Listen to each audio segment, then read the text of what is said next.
The Wizard of Oz came out in 1939 and became a classic right away. For the actors, though, the real action was just getting started. Judy Garland began abusing pills on the set when she was 16 years old. Between takes, Frank Morgan hid alcohol in a suitcase. To make things even worse, Clara Blandick, who was loved as Auntie Em, would die in a terrible accident. This is what happened after the most popular fairy tale song in the U.S. Hi, Judy Garland. When she played Dorothy in The Wizard of Oz, Judy Garland became famous. In the movie, everyone liked her, but her life afterward wasn't as happy as Dorothy's. Judy went on to be in a lot of hit shows after The Wizard of Oz.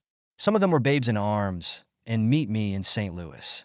Have Yourself a Merry Little Christmas, which she sang in that movie, became one of her best-known songs. She worked with famous people like Gene Kelly and married the movie's director, Vincente Minnelli. She looked like she had everything. Things were hard behind the scenes, though. MGM, the movie company, wanted her to look great. They only let her eat chicken soup and black coffee.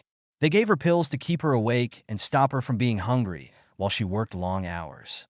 They told her to smoke 80 cigarettes every day, so she did. She was hooked on those pills by the time she was 20, and her health began to get worse. Her problems began to affect her work. The Pirate was being filmed in 1948 when Judy had a breakdown and tried to kill herself. Not only did the movie not do well, but things got worse. And in 1949, MGM fired her from Annie Get Your Gun because she was always late to work. They got another actor to take her place. Judy tried again with summer stock, but she became unstable on set this time. In 1950, MGM finally let her out of her contract. Judy didn't give up, even after everything. In 1951, her live shows at the Palace Theater in New York broke records and amazed the crowds. She got back into movies because people liked the way she played roles. Many people say her part in A Star is Born in 1954 was her best ever. She was even nominated for an Oscar for it. But her personal life was still a mess. A doctor told her in 1959 that she was so sick that she might never be able to act again. They were wrong, but she kept singing and playing. In 1961, she was nominated for another Oscar for her role in Judgment at Nuremberg. By the 1960s, Judy's life was less safe. The Judy Garland Show was her TV show, but it ended after one season. It was hit or miss at her shows. She would sometimes be late for her shows and sometimes not be able to finish them. I Could Go On Singing, her last movie, came out in 1963 and showed how hard things really were for her. She had money problems and owed the government a lot of money, which made things even worse. Judy passed away in her London home in 1969. She had taken too many barbiturates by chance. Her death at the age of 47 was a sad ending to a life that was full of both great ability and terrible hardship. A lot of people came to her funeral in New York, showing how much she was loved by many, even though she had a hard life. Thanks, Frank. Frank Morgan had a great life, full of shocks. He played the wizard in The Wizard of Oz. He got the part in the movie by chance. It began with the studio wanting W.C. Fields to play the wizard, but Fields kept fighting about money. It took too long for the studio, so on September 22, 1938, they finally gave him the part. Because of that choice, he will always be associated with movies. Morgan did more than just play the wizard in The Wizard of Oz. Professor Marvel, the Guardian, the Carriage Driver, and the Guard were some of the other roles he played. Each part felt different, which showed how skilled he was. Morgan was having a hard time behind the scenes, though. He brought a small black bag to work with him every day. He kept booze inside. This showed that he had a drinking problem, even though he was making people laugh on TV. After The Wizard of Oz, Morgan's work kept coming in. He was up for an Academy Award in 1942 for his part in Tortilla Flat. During the play, he saved money to buy a golden lamp for his sick dog. Morgan was in a lot of other movies as well. In Boomtown, he worked with Clark Gable and Spencer Tracy. In White Cargo, he played a jungle doctor with Hedy Lamarr. And in The Three Musketeers, he played King Louis XIII. In each part, he got to show off a different skill. Morgan played himself in the 1946 comedy, The Great Morgan, which was made by MGM. The story was about a man who tried and failed over and over again to make his own movie. People thought this movie was lost for a long time until 1980, when a copy was found. He now has another funny story to tell. Morgan's life ended way too soon, which is sad. He had a heart attack and died on September 18, 1949. He was 59 years old. The movie Annie Get Your Gun was still being filmed. Like Buffalo Bill Cody. Just one scene was done with him before he died. The part was played by Lewis Calhoun instead. For Morgan, Key to the City was his last full-length movie. It came out in 1950. He played a fire chief in it, and it was a moving last show for someone who had brought so much joy to viewers. Morgan had an amazing career. He was in more than 100 movies and was known for playing nice and funny people. He was one of the best actors of his time because he could play both serious and funny parts. People today know Frank Morgan as a legend.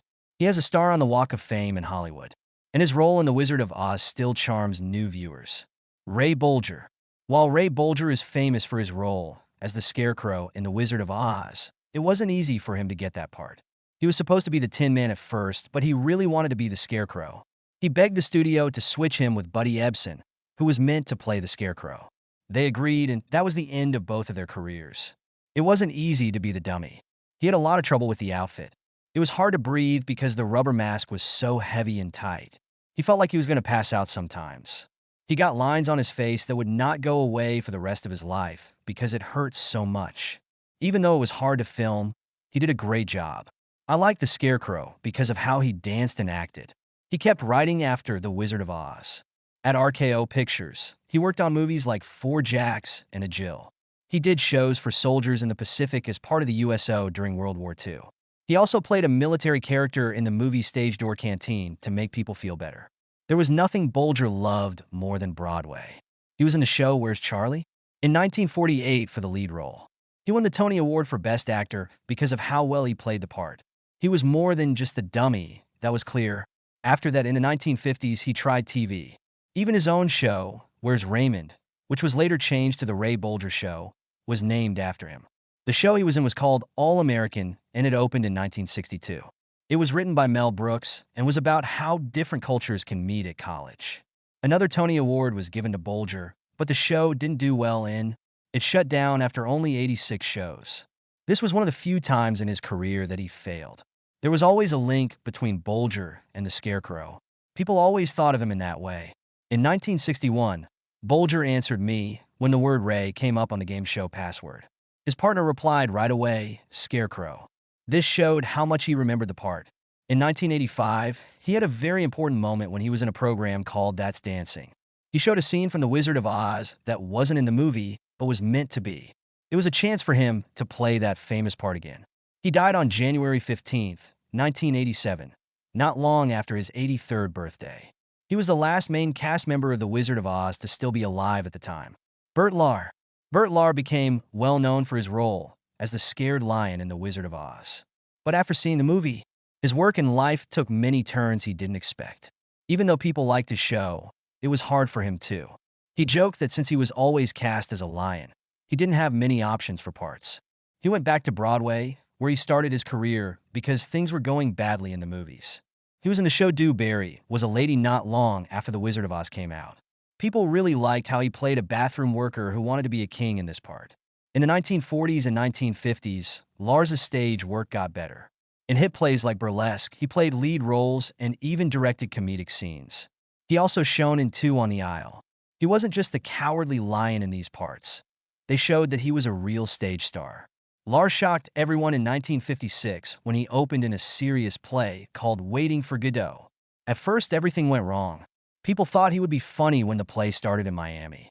Instead, the play was hard to understand, and a lot of them left. Things changed when it went to Broadway, though. They thought it was great, and Lahr's act was one of the best they had ever seen. The world saw that Lahr could do a lot more than just be funny with this win. In his fourth year, he played Bottom in A Midsummer Night's Dream and got an award for being the best Shakespearean actor. He was 65 years old at the time, and it was clear that he was very talented. Lahr's success came back in a big way in the 1960s. He became the face of Lay's potato chips and won a Tony Award for his part in Foxy. Those short TV ads made him more money than any movie or stage work he had done before. No matter how old he got, he proved that he could still make people like him. In 1967, Lahr's life ended quickly. He got sick while making the movie The Night They Raided Minsky's when he was 72 years old. They thought it was asthma at first, but it turned out to be cancer. His last act was saved because most of his scenes had already been filmed. Judy Garland, who worked with Lahr in The Wizard of Oz, paid respect to him during her Las Vegas show after he died. She sang "Over the Rainbow" and called him Jack Haley, my favorite cowardly lion. No matter what, Jack Haley was more than just the Tin Man in The Wizard of Oz. His life was full of ups and downs that made him the real person behind the silver paint. He wasn't even going to play the part, believe it or not. Buddy Ebsen was first cast in the role. He started shooting but had to stop because the aluminum powder in the Tin Man's makeup made him very sick. So sick he had to go to the hospital after it got into his lungs.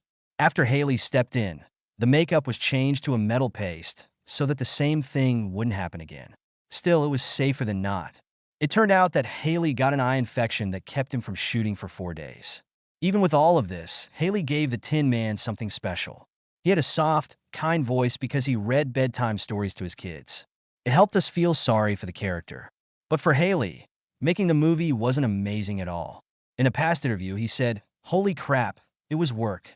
The outfits were too heavy and made me feel bad. It was hard work and the hours were long. There wasn't any magic on set for the magic you see on TV." Haley had a lot going on after The Wizard of Oz. During the 1940s, he was in movies like Moon Over Miami and Higher and Higher, which starred Frank Sinatra. He was also a well-known TV star in the 1950s and 1960s, appearing in hit shows like Burke's Law. In her later years, Haley had some problems. He had a hard time with drinking, but he beat it. He even used what he went through to help others and bring attention to addiction. One of the most memorable times of his life was going to the Academy Awards in 1979 with Ray Bolger, who played the Scarecrow in The Wizard of Oz. For fans, seeing them together again was like seeing the magic of the movie all over again. 2 months after that, on June 6, 1979, Haley died. She was 80 years old. His friend of many years, Ray Bolger, said he was a nice person and a good friend for many years. Haley did more than just work on The Wizard of Oz. He was in more than 50 movies and used to do everything from theater to movies to TV. But his part as the Tin Man will always be memorable. Mr. Billie Burke. Glinda, the Good Witch of the North, is what most people know her as. In The Great Oz, she was always happy and beautiful in the movie, but her real life was full of ups and downs. That was the end of The Wizard of Oz. Billie stayed busy in Hollywood. In 1942, she was in movies like The Man Who Came to Dinner and In This Our Life. But the Topper movie series gave her the most success at this time. Beginning with Topper in 1937, Billie played Clara Topper, a character that people love because she is funny and sloppy. Because the first movie did so well, there were 2 more made. Topper goes on a trip in 1938 and comes back in 1941. Billie's good looks and quick wit made her a fan favorite in these movies. Billie's job seemed to be going well, but her personal life was a lot messier. In the 1940s, she quietly dealt with major sadness and drinking too much. When no one was around, she was still the happy, bubbly star that everyone loved, but she was having bad feelings. In a story written years later, her daughter Patricia Ziegfeld Stevenson wrote that Billie had tried to kill herself several times during this time. Even with these problems, Billie's work kept going strong. She was in the hit movie Father of the Bride with Elizabeth Taylor and Spencer Tracy in 1950. The movie did very well at the box office, making over $6 million. Billie was 75 years old and almost done with her work by 1960. Sergeant Rutledge, a Western directed by John Ford, was her last movie. She did a great job, and critics said it was a proper end to her time in Hollywood. She did have trouble remembering things as she got older, though. In the early 1960s, she had to stop playing because she could not remember her lines. He was 85 years old when he died on May 14, 1970. At her funeral, the moving song Somewhere Over the Rainbow was played in honor of her most famous part. Even after she died, her memory kept shining. She made such a huge impact on theater that after her death in 2007, she was inducted into the American Theater Hall of Fame. In 2024, Billie's special link to Glinda came back to life in a sweet way. Ariana Grande was given her original wand from The Wizard of Oz when she went on The Drew Barrymore Show. Ariana, who plays Glinda in the new Wicked movie, looked moved by the act. This moment made everyone remember how Billie Burke changed things for good. Martha Hamilton. People know Margaret Hamilton as the Wicked Witch of the West from The Wizard of Oz. Her role was so strong that it changed her life forever, even though she was only on screen for 12 minutes. Even though people loved the role, it made Margaret famous for scaring kids, which was funny because she used to teach kindergarten before she became an actor. It wasn't easy for her to film The Wizard of Oz. She had to melt away in a cloud of smoke in one scene, but something went wrong. The trap door under her didn't open in time, so the fire started before it was supposed to. Margaret had bad burns on her face and hand, the third level of burns. For 6 weeks, she couldn't work. She told the company, "I won't sue, but no more fire tricks," when she got back. She knew that if she whined, she might never have a job again. She then did roles in State of the Union, 1948, and 13 Ghosts, 1960, and she even did the voice of Auntie Em in 1972, a movie version of The Wizard of Oz. She had fun on TV, too. She played Grandma Frump on The Addams Family in 1965. She even wore the same black dress she wore in The Wizard of Oz as Miss Gulch. It was also important for Margaret to show that she wasn't scary in real life. She was on Mr. Rogers' Neighborhood in 1975. She dressed up as a witch again, but she told the kids it was just for fun. She tried to show that she wasn't mean, but some tries didn't work. She played the Wicked Witch on Sesame Street again in 1976. Parents were so scared that their kids that the episode was never shown again. She was nice and loved animals in real life. She even ran TV ads telling people to watch out for their pets and not get too many puppies or kittens. Her dog's name was Otto, and she loved showing him off. She was an actress for over 50 years.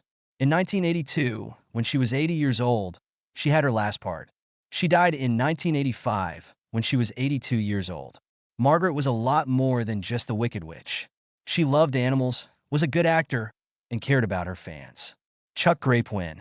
Charlie Grapewin had an amazing life full of twists and turns. He was best known for his role as Uncle Henry in The Wizard of Oz. One interesting fact is that Charlie had something to do with The Wizard of Oz a long time before the movie came out. He played a part in the first Broadway production of the story in 1903. He played Uncle Henry 36 years before that. After The Wizard of Oz, Charlie's work kept coming in. In 1940's The Grapes of Wrath, he played Grandpa Joe, which showed how adaptable he was as an actor. In 1941's Tobacco Road, he did another great job. He also acted in a string of detective movies around the same time as Inspector Queen in the Ellery Queen movies. He could show off his sense of fun and charm in these parts. Even more people like Charlie, but in 1943, his wife of 47 years, Anna Chance, died. This was a sad event in his personal life. They didn't have any kids together, and his grief over her death was deep. He didn't play as much after that. In his last movie part, When I Grow Up, 1951, he was a grandfather who thought back on a hard childhood. It was a good way to end his long career. Charlie died on February 2nd. 1956 was also the first year that The Wizard of Oz was shown on TV. He didn't live to see how popular it became on TV, which is a shame, but the timing seems almost magical. He lived out his last years in Corona, California, and a street was named after him. He was buried in Glendale's Forest Lawn Memorial Park with other famous people from Hollywood. Clara Blandick. People know Clara Blandick for her role as Auntie Em in The Great Oz. In 1939, when she was 63 years old, she got this part. It was a small part in the movie, but people will never forget it. Clara got paid $750 for filming all of her parts in just 1 week. Her role gave the movie a lot of heart, even though she wasn't in it for very long. Dorothy really wanted to go back home because Auntie Em was so warm and loving. What did Clara do after The Wizard of Oz? She kept working. In the 1940s, she was in a lot of movies.